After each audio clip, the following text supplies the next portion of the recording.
Pria itu hanya melambai lembut. Rudal-rudal di sekitarnya melonjak. Dibagi menjadi lusinan hulu ledak nuklir di udara. Mendarat secara akurat menuju sasaran. Dan senjata ampuh ini, itu berasal dari tangan Tony Stark. Karya terbaruku, rudal Jericho. Tapi Tony tidak pernah menduganya. Inilah senjata yang saya buat. Hampir bunuh diri. Dalam perjalanan pulang dari pertunjukan penjual. Sebuah rudal menghantam konvoi mereka. Tak seorang pun di tim yang bertanggung jawab melindunginya selamat. Pengawal yang menyaksikan ditembak berkeping-keping. Karena tidak ingin duduk diam dan menunggu kematian, Tony melarikan diri dari mobil. Dia bersandar pada batu dan mengeluarkan ponselnya untuk meminta bantuan. Detik berikutnya, sebuah roket mendarat tepat di kakinya. Jika dilihat lebih dekat, ini jelas merupakan produk perusahaan Anda sendiri. Sudah terlambat untuk melarikan diri. Gelombang kejut dari ledakan tersebut membuat Tony terlempar. Mereka yang rutin meluncurkan roket mengetahui hal ini. Situasi ini mungkin sia-sia. Darah mengalir dari pakaiannya. Untungnya, Tony telah mengenakan baju besi sutra emas khusus sebelum berangkat. Hanya satu yang bisa menyelamatkan nyawanya, di tengah kesadaran yang samar-samar. Seolah-olah aku melihat seseorang menjilati pinggangku. Rasa sakit yang luar biasa menyebabkan dia menjerit. Tapi kemudian, dia kehilangan kesadaran setelah seseorang menutup mulut dan hidungnya. Saat aku bangun lagi, sudah berada di gua yang gelap. Di sebelahnya ada seorang pria aneh.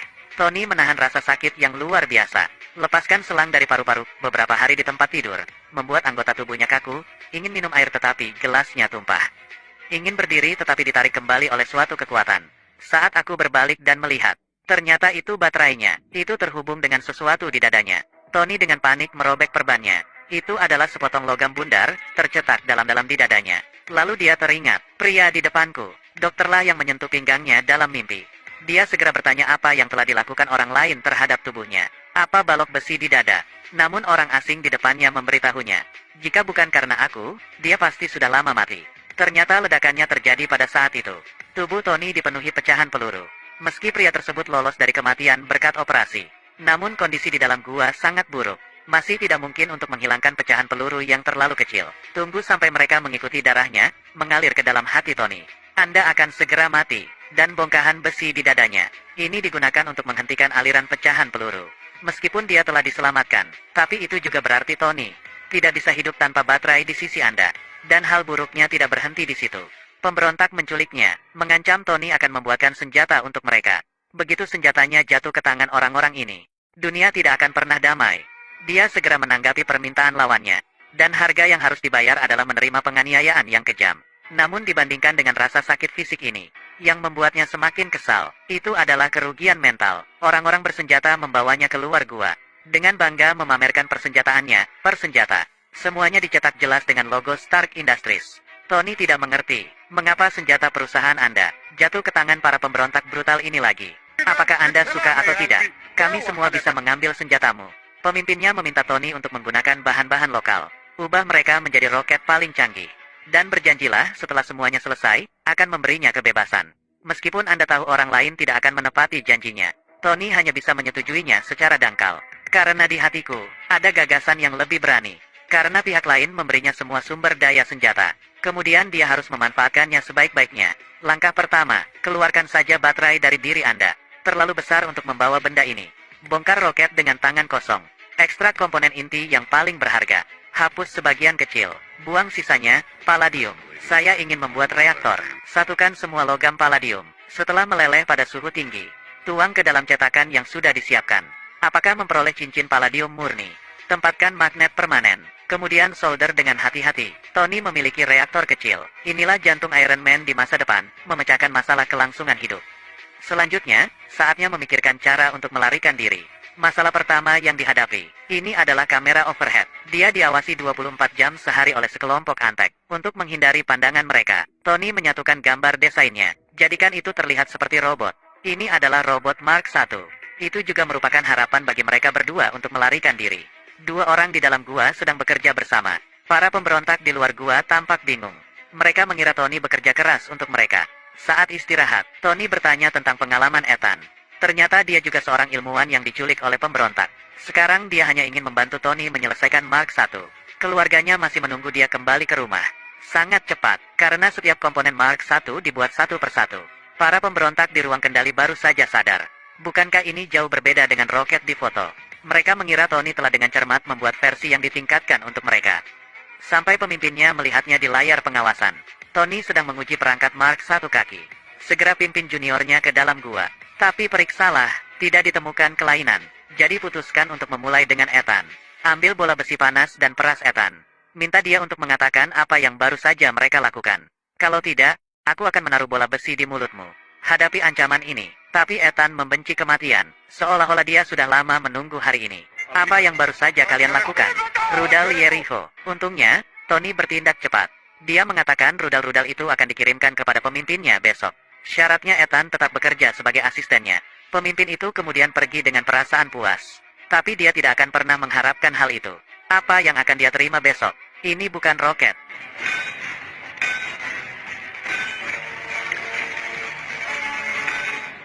Bagian terakhir dari Mark 1 helm. Akhirnya selesai. Tony memakai jaket kulit, kenakan sarung tangan pelindung dan syal. Masuk ke dalam, dengan bantuan Etana. Menyelesaikan persiapan akhir secara bertahap. Dan semua ini, semuanya terletak di titik buta kamera pengintai. Melihat Tony menghilang, perasaan tidak aman kembali memenuhi hati sang pemimpin. Segera atur junior untuk memeriksa situasi. Tony telah memasang bom di balik pintu. Kedua penjahat itu dengan cepat menerima kotak makan siang. Namun hal ini juga mengganggu rencana Tony. Pemuatan sistem Mark 1 belum selesai. Namun sejumlah besar perampok datang ke pintu. Demi keselamatan Tony, Ethan memutuskan untuk menyerang sendirian. Untuk memperpanjang waktu buka sistem. Aku akan mengulur waktu untukmu. Dia mengambil senapan mesin ringan di tanah dan bergegas keluar. Para perampok baru saja menyerbu masuk. Detik berikutnya, mereka dengan panik berlari menyelamatkan diri. Dan senjata itu ada di tangan Ethan. Hanya tembak langsung ke dinding, dari awal sampai akhir.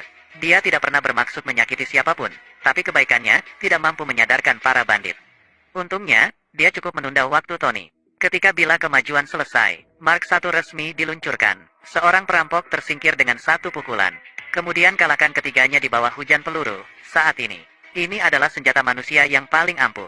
Abaikan tembakan pemberontak. Pukul setiap perampok satu persatu.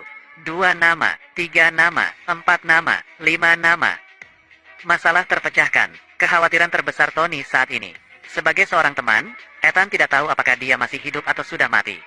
Tapi pemimpinnya sedang menunggu di dekatnya. Tony baru saja muncul. Sebuah mortir ditembakkan ke Mark 1. Untungnya, Tony berhasil mengelak tepat waktu dan menyelamatkan nyawanya. Buka perangkat senjata dengan tangan kiri Anda. Membunuh pemimpin dalam satu pukulan. Tapi bukan hanya dia yang sekarat. Ada Ethan, juga diambang kelangsungan hidup. Hadapi teman Anda yang terluka parah. Tony memintanya untuk bertahan. Namun Ethan menolak kebaikannya. Ternyata keluarganya tewas dalam perang. Situasi saat ini, itu juga merupakan penghiburan baginya. Keluargaku sudah meninggal. Saya akan pergi menemui mereka. Saya tidak khawatir lagi. Terima kasih telah menyelamatkan saya. Jangan sia-siakan hidupmu. Hargai itu. Secara diam-diam mengucapkan selamat tinggal kepada teman dekat untuk terakhir kalinya. Tidak ada waktu untuk berduka. Tony memiliki hal-hal yang lebih penting untuk diurus. Keluar dari gua, mengatasi tembakan keras. Tony menyalakan penyembur api, bersumpah untuk membunuh sampah-sampah ini. Dibuang ke neraka dengan senjata yang dinamai menurut namanya, tanpa mereka. Anda tidak perlu menderita, tanpa mereka. Ethan dan keluarganya juga tidak akan mati. Sampai seluruh gudang senjata dibakar. Tony baru saja menyalakan alat pelarian. Terburu-buru keluar dari api ledakan. Tapi itu hanya 3 detik. Reaktor kecil tidak dapat mendukung lebih banyak. Tubuh raksasa Mark 1 terbang langsung ke padang pasir. Semua bagiannya hancur berkeping-keping. Untungnya perangkat perlindungan inti masih utuh. Tony juga menyelamatkan nyawa kecil, tidak buruk. Sangat cepat, helikopter tentara melihat Tony di gurun. Dia berhasil dibawa kembali ke Amerika. Namun sebagian dari Mark 1 tertinggal di gurun. Dan bagian-bagian ini tersebar di mana-mana. Belakangan, hal itu hampir merenggut nyawanya. Hal pertama yang dilakukan Tony saat kembali, hanya mengadakan konferensi pers. Setelah menyaksikan penggunaan senjatanya yang mengerikan, dia membuat keputusan yang bertentangan dengan nenek moyangnya. Saya memutuskan untuk menutup departemen produksi senjata perusahaan. Segera setelah pernyataan ini dibuat, segera memicu diskusi nasional yang memanas. Perusahaan senjata tidak menjual senjata untuk amal. Sama seperti menyalakan lampu di toilet untuk menemukannya. Harga saham perusahaan turun setengahnya. Namun Tony tidak mempedulikan hal ini. Jika ada sesuatu yang bisa diperoleh dari ini, hal itulah yang memberinya hati untuk menyelamatkan dunia. Namun hati ini terlalu lemah. Sekarang kembali ke perusahaan. Dia bisa memberikan dirinya hati yang lebih kuat. Setiap detik reaktor baru dapat dipasok, energi 10 miliar joule. setara dengan keluaran listrik tahunan pembangkit listrik tenaga nuklir Fukushima. Namun proses pergantian pemain berbahaya. Sedikit ceroboh, energi yang sangat besar akan membakar Tony menjadi abu. Untungnya ada Pepper yang terampil untuk membantu.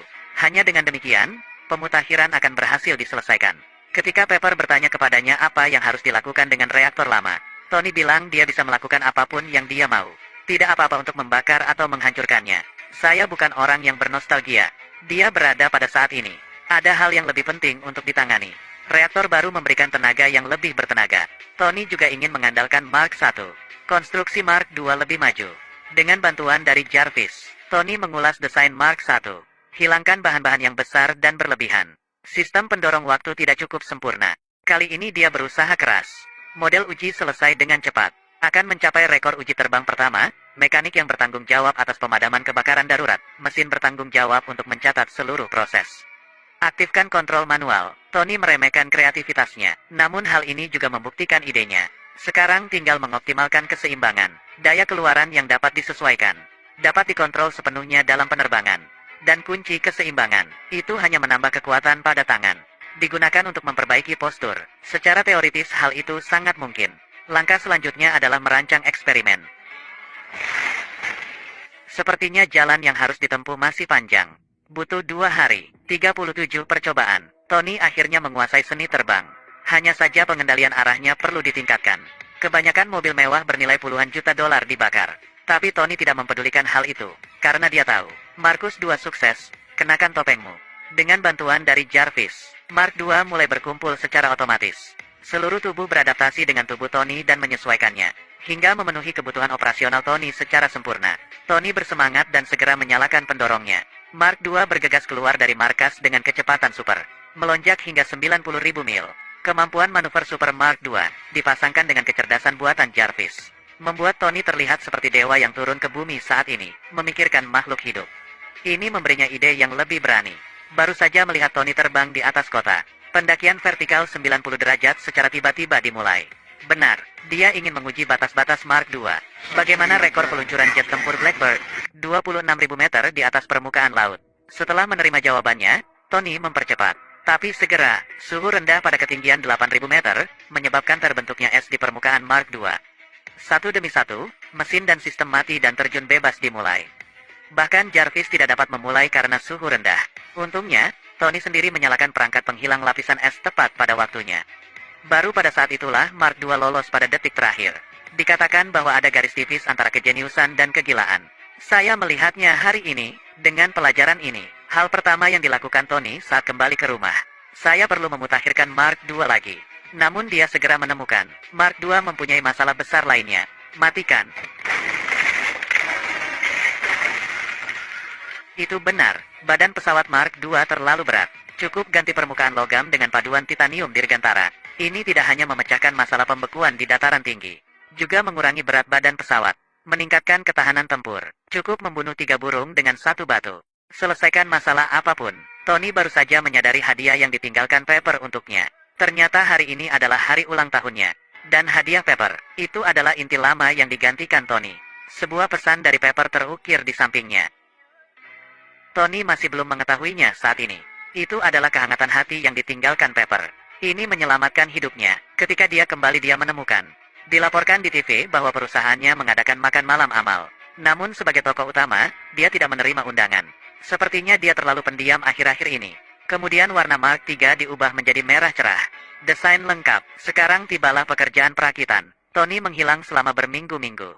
Saatnya untuk tampil. Namun dia tidak mengetahuinya sampai dia tiba di tempat kejadian. Dia dikeluarkan dari perusahaan oleh Dewan Direksi.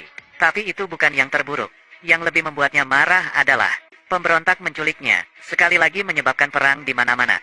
Dan pada saat ini, mereka membakar, membunuh, dan menjarah tanah air Ethan. Mereka masih menggunakan senjata yang diproduksi perusahaannya. Tentunya pasti ada seseorang di dalam yang memasok barang kepada mereka.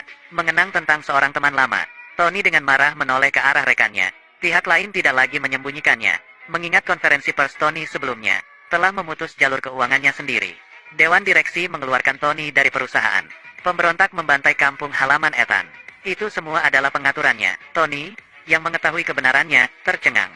Ini adalah pertama kalinya dia ditusuk dari belakang oleh seseorang yang berdiri di sampingnya. Perusahaan tentu saja tidak akan memihaknya. Ingin melindungi tanah air teman lama. Dia hanya bisa mengandalkan dirinya sendiri. Bagus sekali, perakitan Mark III selesai. Menonton kebrutalan pemberontak di TV.